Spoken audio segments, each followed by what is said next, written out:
السلام علیکم ورحمۃ اللہ وبرکاتہ۔ بسم اللہ الرحمن الرحیم۔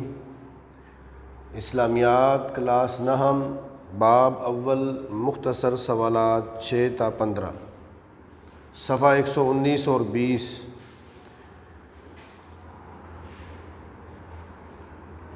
آج کا پیغام وقت ضائع نہیں کرنا۔ وقت بہت قیمتی ہے، ہمیں اس کے ضائع ہونے کا احساس اس لیے نہیں ہوتا کہ اس وقت کو خریدنے کے لیے ہمیں کوئی پیسہ روپیہ نہیں لگانا پڑتا، کوئی اس کی قیمت نہیں چکانی پڑتی، اس لیے ہم لوگ انسان جو ہیں اپنے وقت کی قدر نہیں کرتے۔ جو انسان اپنے وقت کی قدر کرتا ہے وہ دنیا میں قدر پا جاتا ہے، مقام پا جاتا ہے، اور جو انسان وقت کو ضائع کر دیتا ہے وقت آنے پر وہ بھی ضائع ہو جاتا ہے۔ اس لیے پیارے بچوں، آج کل کے جو مخصوص یہ ایام ہیں جن میں آپ کو بہت زیادہ چھٹیاں ہو رہی ہیں، اس کا یہ مقصد نہیں ہے کہ آپ اپنے وقت کو ضائع کر دیں، بلکہ آپ نے ایک شیڈول بنائیں، اپنے شیڈول کے مطابق پڑھیں بھی، آرام بھی کریں اور لکھیں بھی اور سوئیں بھی۔ ایک شیڈول کے مطابق اپنی زندگی بسر کریں تو پھر آپ کا وقت جو ہے آپ کو فائدہ دے گا، وگرنہ آپ کا وقت ضائع ہو جائے گا۔ تو آئیے ہم اپنا سبق آگے اس کو شروع کرتے ہیں۔ کل ہم نے مختصر سوال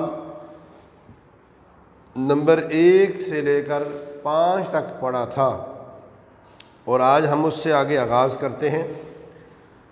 اس سبق کے اندر ویسے تو آپ کے پاس سارا مواد بک کے اوپر موجود ہے، صفحہ 119 اور 20 پر دیکھ سکتے ہیں۔ اس کے اندر چند باتیں جو بڑی غور طلب ہیں اور تشریح طلب ہیں وہ میں نے آپ کے سامنے وائٹ بورڈ پر لکھ دی ہیں، اور آپ ان کو دیکھیں اور سمجھیں۔ مہیمن کا مطلب، یعنی قرآن مجید کو اللہ تعالیٰ نے مہیمن کہا ہے، تو اس کا مطلب کیا ہے؟ مہیمن کہنے کی اہم وجہ یہ ہے کہ قرآن نے گزشتہ کتابوں کی تعلیمات اور عقائد جو اصلی حالت میں محفوظ نہ رہ سکے انہیں از سر نو بیان کر کے محفوظ کر دیا ہے، تاکہ قرآنی تعلیمات پر ہر زمانے میں پورے اطمینان سے عمل کیا جا سکے۔ اور مصدق اس لیے کہا گیا ہے کہ یہ سابقہ آسمانی کتابوں کی تصدیق کرتا ہے۔ یعنی قرآن مجید میں قرآن کو اللہ تعالیٰ نے ایک مہیمن کا کہا ہے، ایک صفت بیان کی ہے، قرآن کی خوبی بیان کی ہے، کوالٹی بیان کی ہے، اور دوسرا مصدق۔ تو مہیمن کا مطلب یہ ہے کہ قرآن مجید نگہبان ہے، نگران ہے ان تعلیمات کا جو تعلیمات گزشتہ کتابوں کے اندر تھیں، لیکن لوگوں نے حالات کے بدلنے کے ساتھ ساتھ ان تعلیمات کو بدل دیا تھا۔ تو قرآن مجید نے ان عقائد کو، ان احکامات کو دوبارہ اپنے اندر بیان کر کے اصل بات بتا دی کہ یہ اصل عقیدہ یہ ہے، اصل احکامات یہ ہیں، اس لیے قرآن کو مہیمن کہا گیا ہے۔ دوسرا پوائنٹ ہے انسانی زندگی کے پہلو۔ تو قرآن مجید جو ہے انسانی زندگی کے انفرادی پہلو پر بات کرتا ہے، اجتماعی پہلو پر بات کرتا ہے، معاشرتی حقوق بیان کرتا ہے، فرائض بیان کرتا ہے، معاشی و اقتصادی امور کی بنیادی ہدایات بیان کرتا ہے، سیاسی اور بین الاقوامی معاملات اور اخلاقی رویوں کے متعلق جامع تعلیمات پیش کرتا ہے۔ یعنی قرآن مجید نے انسان کے ہر ایک پہلو پر سیر حاصل بحث کی ہے، اس کے کرنے سے اس کے فوائد بھی بیان کیے ہیں، اور ان کو فالو نہ کرنے کی وجہ سے نقصانات کا بھی تذکرہ کیا ہے۔ تو غرض قرآن مجید جو یہ اصل میں کیا ہوا، پھر قرآن کا موضوع ہوا انسان۔ قرآن مجید کس کو ڈسکس کرتا ہے؟ انسان کو۔ انسان کے فائدے بیان کرے گا، انسان کے نقصان بیان کرے گا، انسان کی نیچر بیان کرے گا، انسان کے رویوں کو بیان کرتا ہے، اچھا انسان نے کیا کیا کام کیے، برے ان کے رزلٹ کیا نکلے، اچھے کام کیے ان کے رزلٹ کیا نکلے، اور ایک اچھے انسان کی خوبیاں کون سی ہوتی ہیں، ایک پرہیزگار انسان کی خوبیاں کون سی ہوتی ہیں، ایک کامیاب انسان کی خوبیاں کون سی ہوتی ہیں، یعنی ایک ایک پہلو آپ دیکھیں گے۔ قرآن مجید کا موضوع ہے انسان، تو قرآن مجید انسان کو ڈسکس کرتا ہے، انسان کے بارے میں پوری معلومات اور مکمل ہدایات دیتا ہے، مکمل احکام دیتا ہے، کسی پہلو کو بھی تشنا اور ادھورا نہیں چھوڑتا۔ اس لیے قرآن کا موضوع کیا ہوا؟ انسان۔ اگلی بات ہے حفاظت قرآن کے اقدامات۔ مسجد نبوی کے اندر پیارے نبی صلی اللہ علیہ وسلم نے قرآن مجید کے حفاظت کے اقدامات جو کیے۔ ویسے تو اللہ رب العالمین نے قرآن پاک میں خود اس بات کا ذمہ لیا ہے، انا نحن نزلنا الذکر وانا لہ لحافظون، کہ یقیناً ہم نے اس قرآن کو نازل کیا ہے اور ہم ہی اس کی حفاظت کرنے والے ہیں۔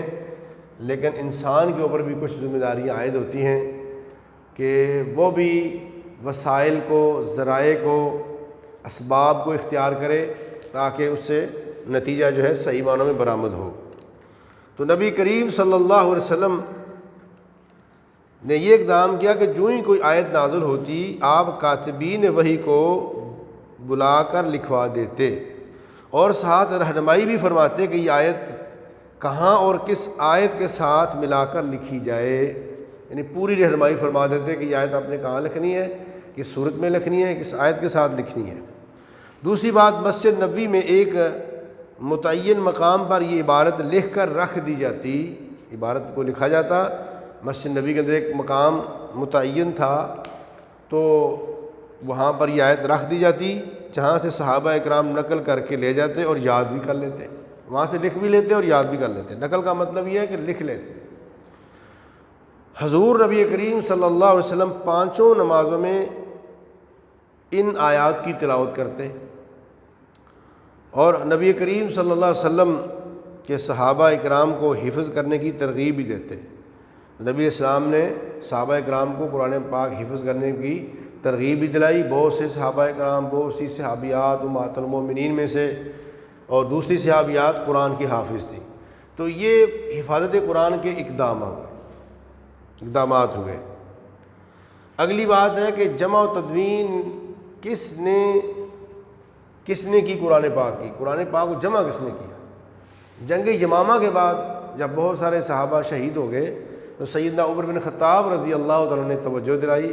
حضرت ابوبکر صدیق رضی اللہ عنہ کا دور حکومت تھا، آپ کا دور خلافت تھا، تو پھر ان کی ترغیب دلانے پر سیدنا ابوبکر صدیق رضی اللہ تعالیٰ نے پھر ایک کمیٹی قائم کی، اور اس کمیٹی کے تحت پھر قرآن مجید کو اکٹھا کیا گیا گواہوں کی موجودگی میں، شواہد کی موجودگی میں، تو پھر قرآن مجید کو ایک کتابی شکل دی گئی ابوبکر صدیق رضی اللہ تعالیٰ کے دور میں۔ اگلی بات، جامع القرآن کا مطلب کیا ہے؟ یہ لفظ چونکہ آیا ہے آپ کی مواد کے اندر، تو اکثر لوگ اس کا معنی کرتے ہیں قرآن کو جمع کرنے والا، حالانکہ اس کا مطلب یہ نہیں ہے۔ اس کا جو مطلب یہ ہے کہ جب قرآن مجید عرب سے نکل کر عجم کے اندر گیا اور مختلف لوگ عربی لہجوں کے اندر مختلف لہجوں میں اس کو پڑھتے تھے، تو کسی نے کہا جی وہ غلط پڑھتا ہے، کسی نے کہا جی وہ غلط پڑھتا ہے، تو حضرت عثمان غنی رضی اللہ عنہ کا دور خلافت تھا، تو آپ کر لوگوں نے آ کر یہ پیغامات دی کہ ایسے ایسے باتیں ہو رہی ہیں، تو حضرت عثمان رضی اللہ تعالیٰ نے پھر لوگوں کو ایک قرأت پر جمع کیا، اور وہ قرأت جس قرأت پر قرآن نازل ہوا تھا قریش کی قرأت پر، تو ایک قرأت پر پھر لوگوں کو انہوں نے جمع کر دیا، اس لیے عثمان رضی اللہ عنہ کو جامع القرآن کہتے ہیں۔ لفظ ہے معلم، معلم کا معنی ہوتا ہے استاد، علم یعلم تعلیم، کسی کو سکھانا، اور ہے متعلم، تعلم یتعلم، متعلم کا معنی ہوتا ہے سیکھنے والا، معلم کا معنی استاد، اور معلم کا معنی استاد اور متعلم کا معنی شاگرد۔ تو پیارے بچوں، یہ آج کا مختصر سبق ہے، تو آپ نے سوال نمبر 6 سے لے کر سوال نمبر 15 تک اس کو یاد کرنا ہے، اور اس کو اپنے پاس لکھنا بھی ہے۔ اور جو پوائنٹس میں نے آپ کو لکھوائے ہیں بالخصوص وائٹ بورڈ پر آپ نے یہ پوائنٹ لکھنے ہیں، اور ان کی اگر جو میں نے تشریح کی آپ نے وہ بھی لکھنی ہے۔ باقی آپ سوال نمبر 6 سے 15 تک اس کو یاد کریں۔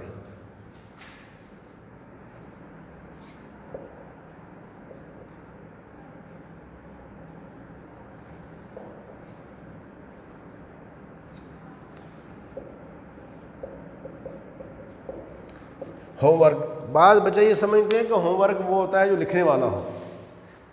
بچوں یاد رکھیں، ورک کا معنی ہے کام، کام لکھنے والا بھی ہو سکتا ہے، کام یاد کرنے والا بھی ہو سکتا ہے، اور اس کے علاوہ بھی ہو سکتا ہے۔ لکھنا بھی کام ہے، ہوم ورک ہے۔ ہوم کا معنی گھر پر جو آپ کو کام ملتا ہے وہ لکھنے والا بھی ہو سکتا ہے اور یاد کرنے والا بھی ہو سکتا ہے، لہذا آپ نے اس کو ہوم ورک سمجھنا ہے۔ بعض بچے جو لکھنے والا کام ہو اسی کو ہوم ورک سمجھتے ہیں، تو اصل میں یاد کرنا بھی ہوم ورک ہے۔ السلام علیکم ورحمۃ اللہ وبرکاتہ۔